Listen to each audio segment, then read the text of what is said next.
A física quântica, sendo parte deste sistema Matrix, foi criada para ser mais um mecanismo do jogo para relembrar o jogador-mestre da possibilidade de ele estar dentro de um jogo de simulação virtual hiperrealista. E tudo isso faz parte da ilusão do jogo Matrix. A física quântica faz parte da ciência e a ciência, na sua essência, é mais uma religião. A religiociência, como eu lhe chamo, que tem os seus crentes onde o livro sagrado é chamado de facto científico. Mas tendo em conta que a maioria, sabe-se lá porquê, tem a tendência de acreditar nas palavras de todo aquele que é cientista, vou partilhar contigo algumas das coisas que os especialistas já descobriram e que vai corroborar tudo aquilo que eu te tenho mostrado como a verdade. Theoretical physicist James Gates has actually found computer code hidden deeply in the equations that describe supersymmetry. So you're saying as you dig deeper, you find computer code writ in the fabric of the cosmos? Into the equations that we want to use to describe the cosmos, yes. Computer code. Computer code, strings of bits of ones and zeros. It's not just sort of resembles computer code, you're saying it is computer code. It's not even just is computer code, it's a special kind of computer code that was invented by a scientist named Claude Shannon in the 1940s. So are you saying we are all just, there's some entity that programmed the universe and we're just expressions of their code? I think here's, in my mind, like the strongest argument for us being in a simulation, probably being in a simulation, I think is the following.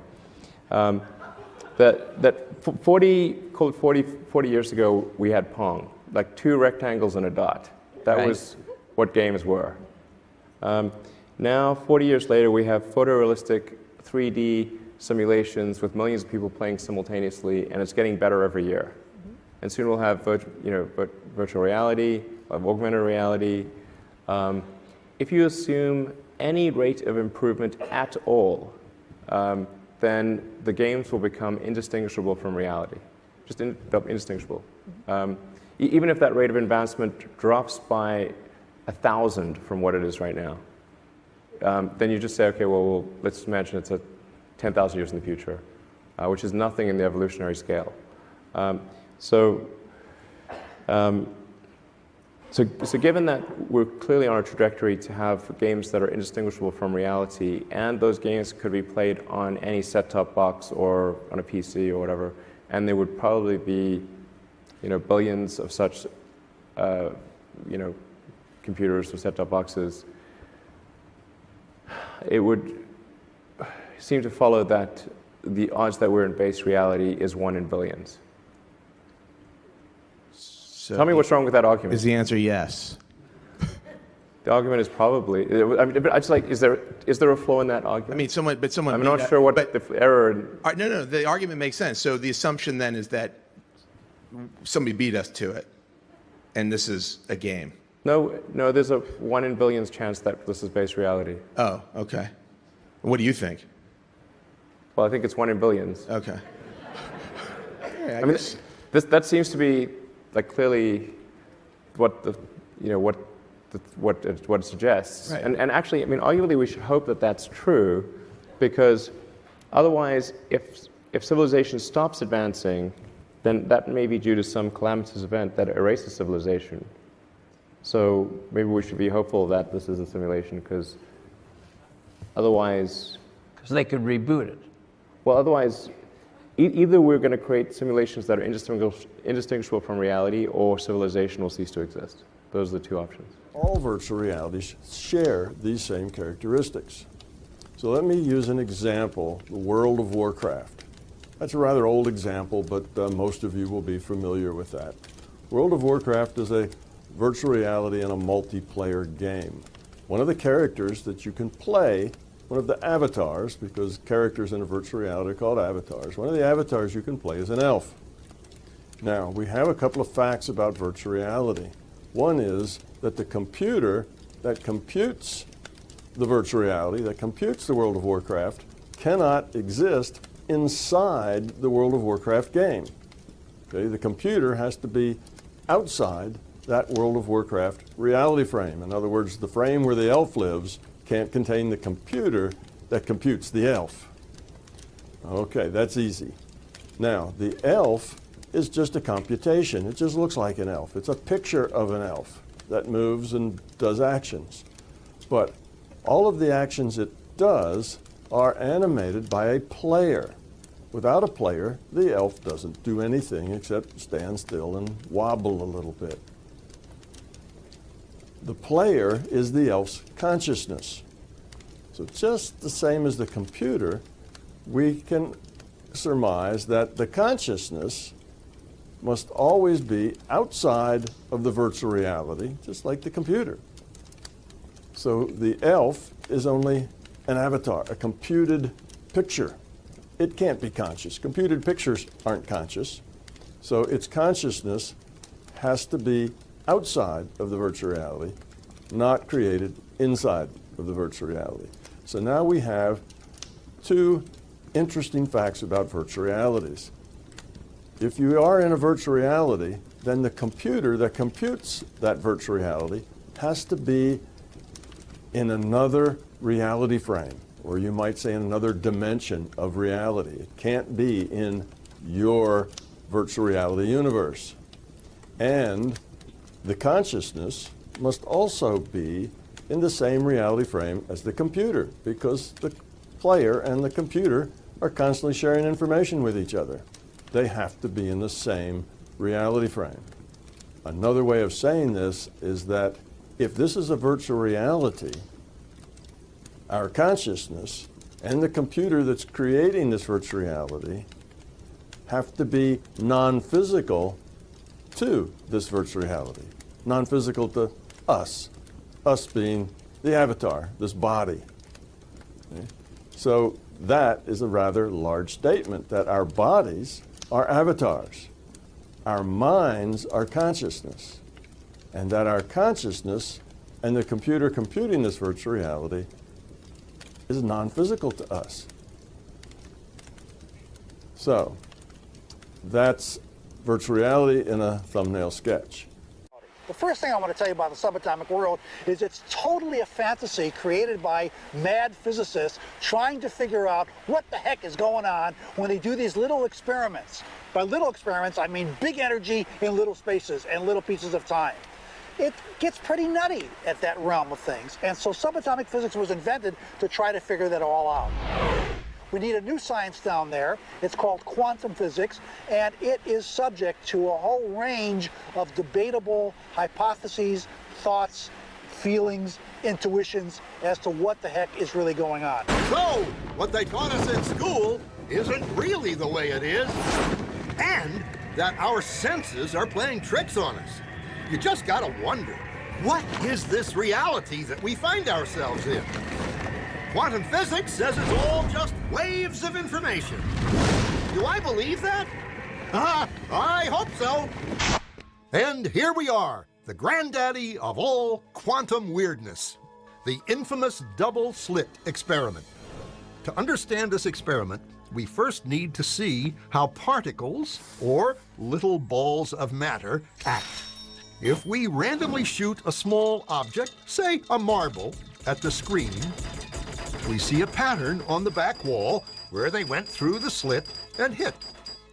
Now, if we add a second slit, we would expect to see a second band duplicated to the right. Now, let's look at waves. The waves hit the slit and radiate out, striking the back wall with the most intensity directly in line with the slit. The line of brightness on the back screen shows that intensity. This is similar to the line the marbles make. But when we add the second slit, something different happens. if the top of one wave meets the bottom of another wave, they cancel each other out. So now, there is an interference pattern on the back wall. Places where the two tops meet are the highest intensity, the bright lines, and where they cancel, there is nothing. So, when we throw things, that is, matter, through two slits, we get this, two bands of hits. And with waves, we get an interference pattern of many bands. Good so far. Now, let's go quantum.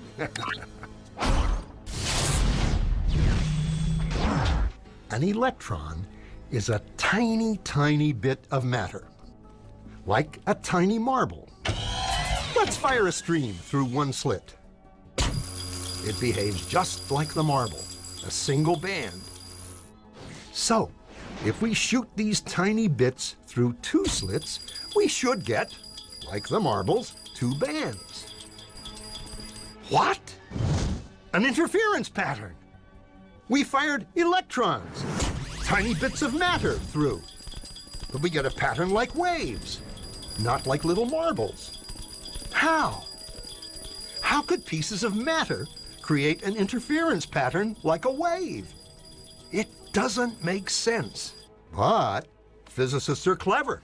They thought, maybe those little balls are bouncing off each other and creating that pattern. So, they decide to shoot electrons through one at a time.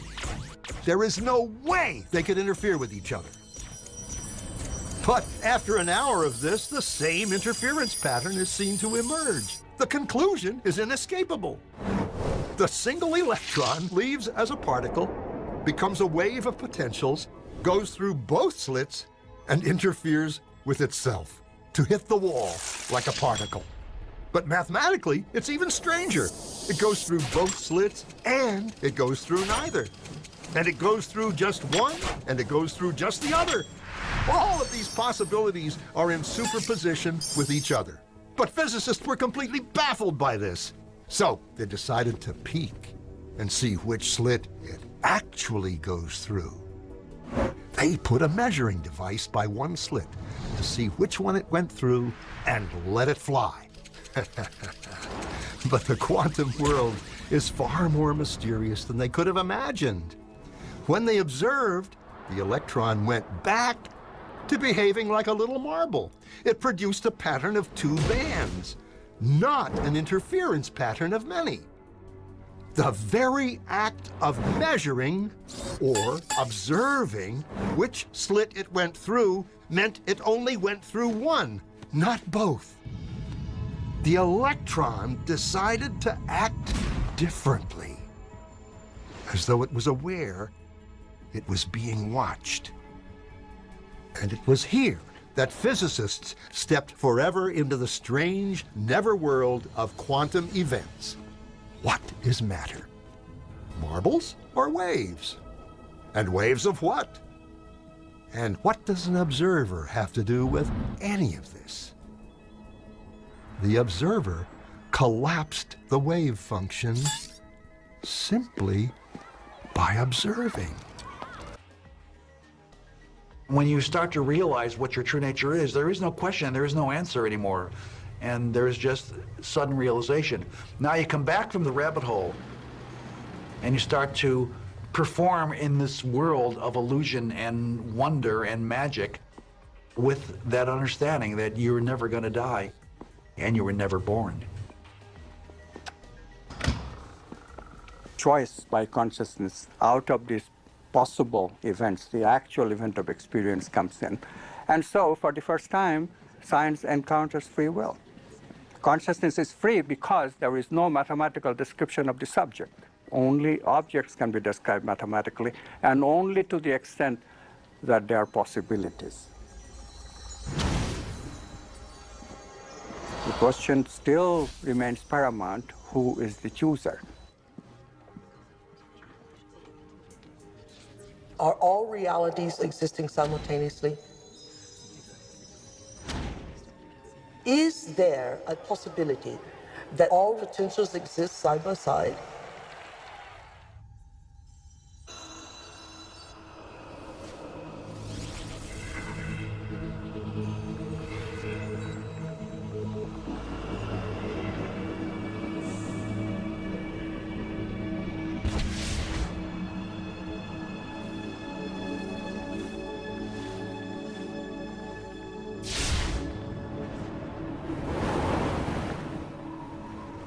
Welcome to Flatland, a world of only 2 dimensions.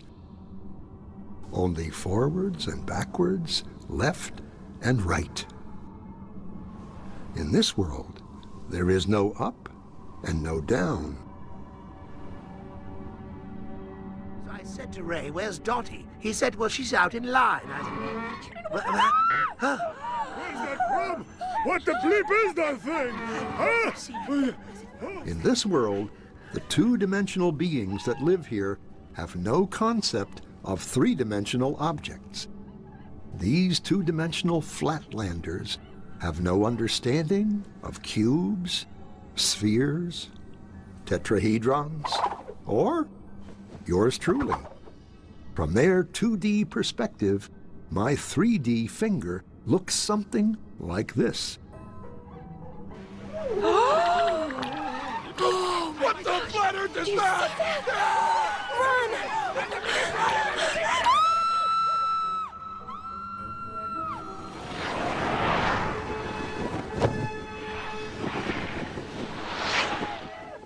Hello, little circle. Fear of the unknown, or should I say, not yet known. It's a puzzle. If we see only what we know, how does anyone ever see anything new? The unknown. How do we ever get out of our box? Hello, little circle. Don't be afraid. Who said that? Where are you? This is always the tricky part to explain. I am in another dimension, another space. I am above you. No, never use that word. What word? The A word. Above? It's forbidden. Well, what do you think it means? I don't know, and I don't want to know. You can be severely punished if you use that word. Are you a ghost? I hope not. I just have a different perspective than you do. I can see things in a way you can't yet. Oh, yeah? Like what? Well, okay, you have a safe hidden in your pantry. And inside it, you have 12 coins, a will, and a passport. How did you know that? What are you? Are you a god? Well, no more than you. You see, since I am above you, in the 3rd dimension, I can see inside things in your world. 3rd dimension? You are a crazy ghost. There's only 2. Look. So, if I were to touch the inside of your stomach, how would I do that? Well, you'd have to cut through my skin. Otherwise, it's impossible. Oh. Stop! No. Ready for more? More what? Dimensions. Oh. Directions. No. Yes, but there aren't any. More? What will happen to me? What will I become? You'd have to become it to know. Okay. Excellent.